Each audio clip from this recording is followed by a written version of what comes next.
Look what I got here. Two fashion watches from Rolex. A turquoise Oyster Perpetual 36mm and a candy pink 36mm Oyster Perpetual. Boys and girls, what do you pick?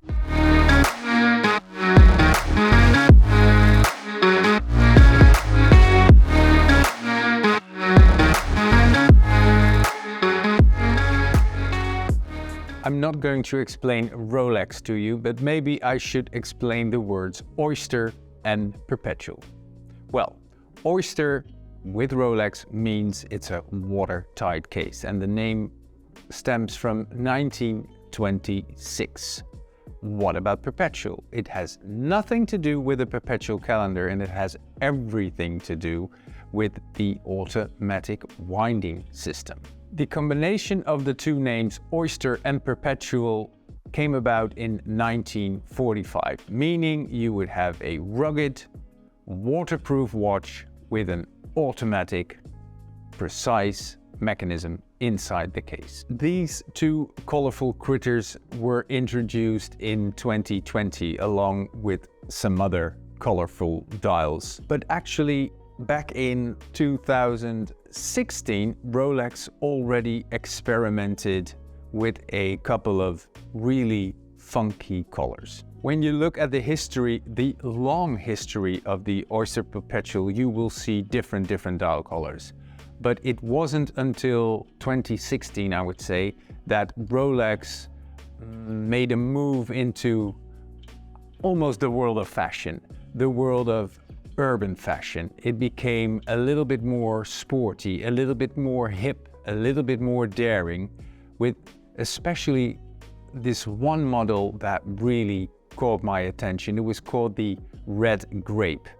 Well, it was more purple than it was red, but it did have little red indexes, little red dot next to the indexes on the purple dial, and there were different variations. There was also something in gray with light blue. There was blue and green. It was amazing. But the great thing was, or the strange thing was, at the time, nobody really cared because it was a little bit too far out, maybe.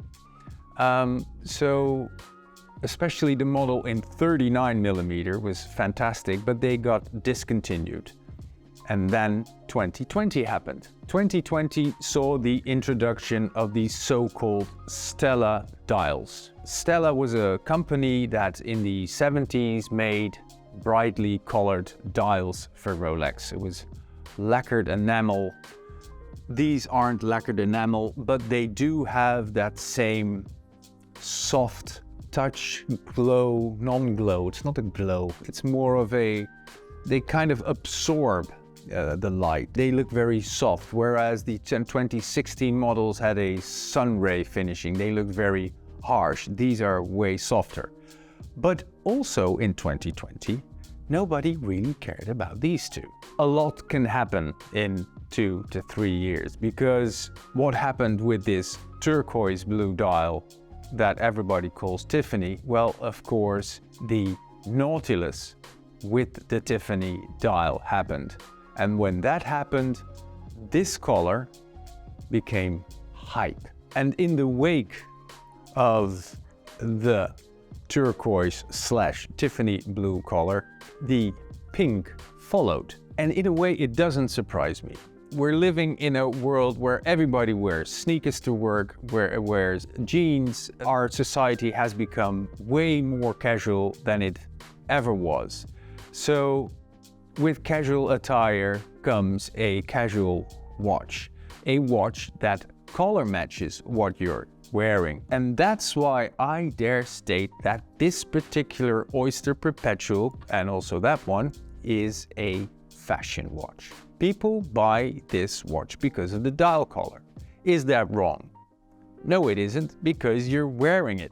I'm wearing something blue to combine with something blue. What happens when a watch becomes a hype watch? Well, the price on the secondary market goes up. I know that the current price for the 36mm Oyster Perpetual in a color dial configuration is 6,100 in the Netherlands.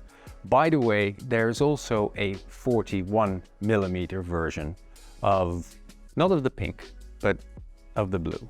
But the 41 is just too big, in my humble opinion. The 39, the discontinued 39K size, was perfect, and it would also be perfect for pink and blue, but it's not there.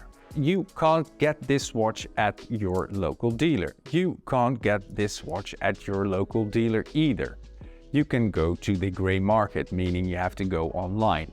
Then you will find that the pink has an average price of 12,000 euros and the blue also is around that price, which is actually cheap, considering that when the Tiffany hype was at its height, I saw prices of 30,000 euros for this 6,000 euro watch. Fashion and hype have always been connected, so you want to wear the latest fashion, you have to pay the money. This is probably the best made fashion watch money can buy. I mean, list price. I mean, look, the build quality of a Rolex is just superb. The bracelet is solid. This is an Oyster bracelet. The clasp is too. And inside the watertight case beats a modern chronometer, superlative chronometer, I should say. So very precise automatic movement Rolex introduced back in 2020. The movement inside is the 3222 with a 70-hour power reserve and a parachrome hairspring, in case you want to know. Do people care about this? No, but they will profit from it because this fashion watch will always run in time. Blue or pink? Blue is for boys, pink is for girls? Nah, no, that's way too old-fashioned. And anyway, since I'm a cyclist, to me, pink says Giro d'Italia, the famous Italian stage race that was first organized by the Gazzetta dello Sport, the newspaper, the sport newspaper that is printed on pink paper, and the leader of the race wears pink. So to me, pink is for winners. Blue, Tiffany blue. No, this is not Tiffany blue. Tiffany blue is a little different. This is turquoise, but of course everybody calls this the Tiffany blue one. Well, there's nothing wrong with turquoise, of course. I mean, this is the color of a tropical sea. This one says summer for both boys and girls and everybody in between. So in the end, you buy this because of the color. The build quality, the precision is a nice bonus, but unfortunately, so are the prices. Maybe you'll just have to wait till the hype dies down, and when fashion picks another color, then maybe these can be had again for normal prices. For now, if I were to be put on the spot, blue or pink, I would go for pink. What's your choice?